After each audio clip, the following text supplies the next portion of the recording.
Jean-Baptiste Bosson, bonjour. Bonjour. Vous êtes PDG de PSB Industrie. On va parler avec vous de ce chiffre d'affaires du premier trimestre, et puis des perspectives sur cet exercice 2008.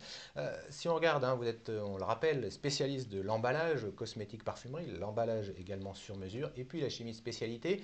Si l'on commence d'abord sur cette partie emballage, sur le premier trimestre, on voit un recul qui est lié à quoi? Oui, alors globalement, on est à peu près stable sur le premier trimestre par rapport à l'année dernière. Et dans nos deux activités de l'emballage, on est en recul d'environ 5%. Par rapport à deux trimestres, à un trimestre de début 2007, qui était en très forte croissance. On avait connu des croissances de 16 et 20% dans ces deux métiers. Donc on s'attendait à ce que ce début d'année, on soit un petit peu en recul par rapport à ces premiers trimestres 2007, qui étaient exceptionnels. Pour l'instant, ça ne nous amène pas à modifier nos objectifs de croissance de 5% pour l'année.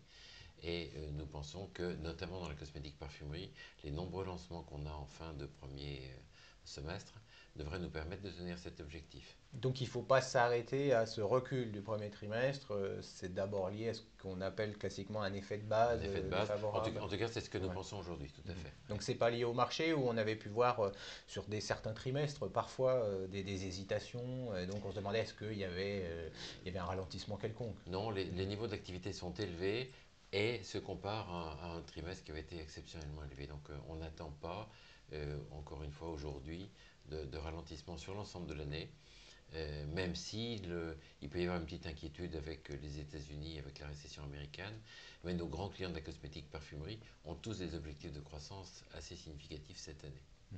Ce qui veut dire que jusqu'à présent, il n'y a pas eu de la part de ces clients un début de resserrement de leurs commandes ou de, Il n'y a je pas eu dirais, d'attitude un petit peu attentiste en il tout n'y a cas. pas eu de report de lancement.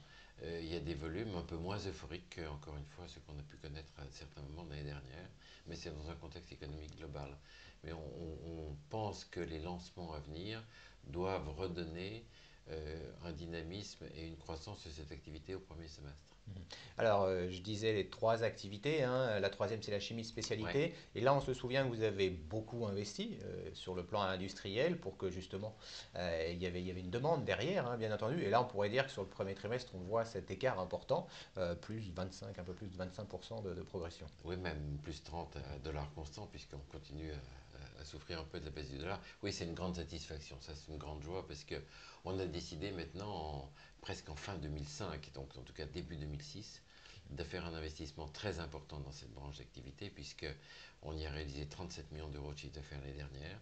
On a investi 21 millions d'euros en 2 ans. Ça nous a pris 2 ans de faire ce quasi doublement, en tout cas une augmentation de 80% de la capacité de l'usine d'Annecy. C'était une décision difficile à prendre à l'époque. On n'investit pas la moitié du chiffre d'affaires d'une entreprise comme ça à la légère. On a souffert parce que pendant toute cette période, on a eu du mal à livrer nos clients. On les a fait attendre. On a eu aussi un démarrage de ce très gros investissement un petit peu difficile au niveau technique dans la deuxième moitié de 2007. Et puis là, ça marche, ça tourne. Les clients sont là, ils demandent des produits. Donc c'est vraiment très, très, très passionnant en ce moment, cette activité. Il faut dire que derrière cette activité de chimie spécialité, on retrouve notamment de l'éclairage et derrière cet éclairage, les économies d'énergie dont on parle Oui, tout à fait. enfin, de plus Ouais, en plus. tout à fait.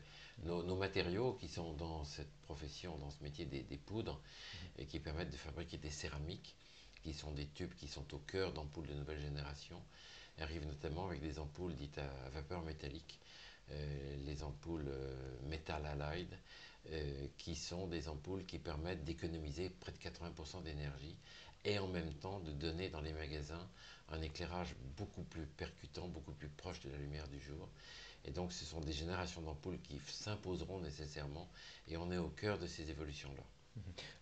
Il y a eu un avertissement de General Electric qui est un des plus grands acteurs, voire le plus grand acteur dans ce secteur-là. Est-ce que ça vous inquiète ou justement par rapport à ce que vous dites, c'est-à-dire que ce besoin moyen-long terme finalement, bon, il peut y avoir un passage un peu plus difficile, mais il y a de la demande Alors qui est là. sur le plan d'éclairage, la demande est là.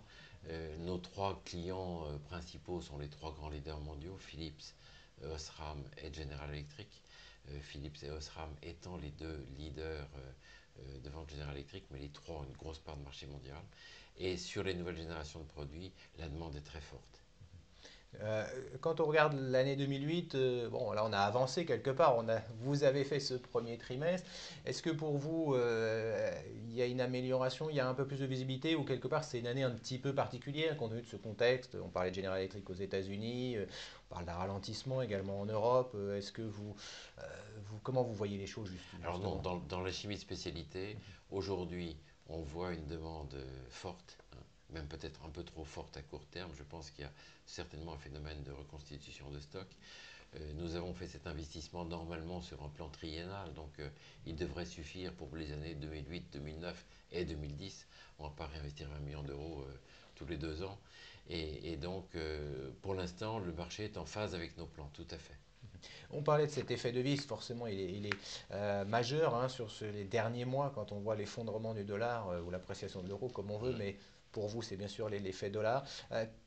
Qu'est-ce que vous pouvez faire justement dans ces périodes-là quand on a un tel effondrement?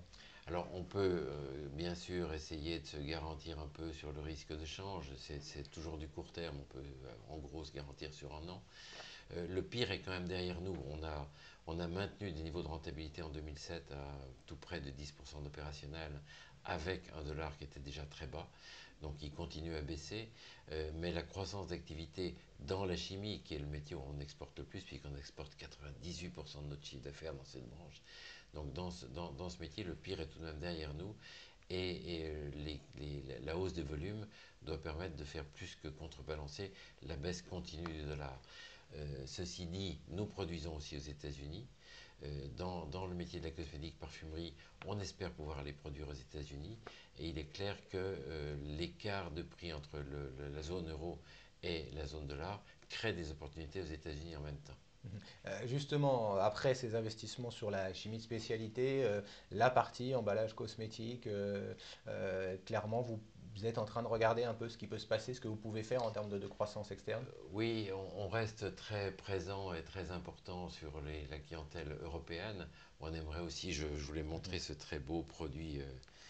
On fait des produits magnifiques. On est un très gros fournisseur de Chanel, de Lancôme.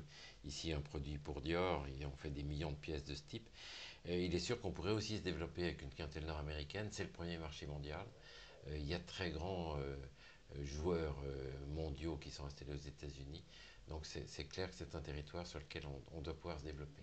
Quelle capacité d'investissement vous pourriez mettre, je dirais justement, pour aller ce type d'opération sans que... Euh, Notre objectif Ouais, essentiel, c'est ouais. d'avoir une base pour pouvoir développer une activité aux États-Unis et d'apporter sur le territoire nord-américain la capacité d'industrialisation de produits de ce type qui sont à très gros volume, très compliqués à fabriquer, d'amener ça sur le territoire nord-américain qui aujourd'hui était un petit peu déserté sur le plan industriel. Je crois profondément qu'on verra une réindustrialisation des États-Unis et on peut être un acteur de ça à notre échelle, bien sûr. En conclusion, sur cet exercice 2008, vous dites effectivement que vous pensez pouvoir réaliser ces 5% de croissance sur l'ensemble de l'année. Est-ce que la visibilité vous paraît moindre sur la marge ou est-ce que vous pensez quand même pouvoir maintenir les niveaux de marge que vous aviez réalisés en 2007? Aujourd'hui, je pense que le niveau de marge, on devrait pouvoir maintenir, même probablement augmenter notre niveau de marge cette année.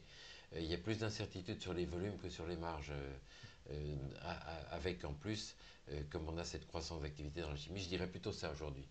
Et comme on attend une croissance qui serait plutôt sur le deuxième semestre, il est sûr qu'il y a un peu plus d'incertitudes, alors que sur les marges, on a pris des mesures qui doivent nous permettre de maintenir ou d'améliorer un peu nos niveaux de marge. C'est plutôt ça notre objectif. Merci Jean-Baptiste Bosson d'avoir été avec nous. Je rappelle que vous êtes le PDG de PSB Industrie. Merci.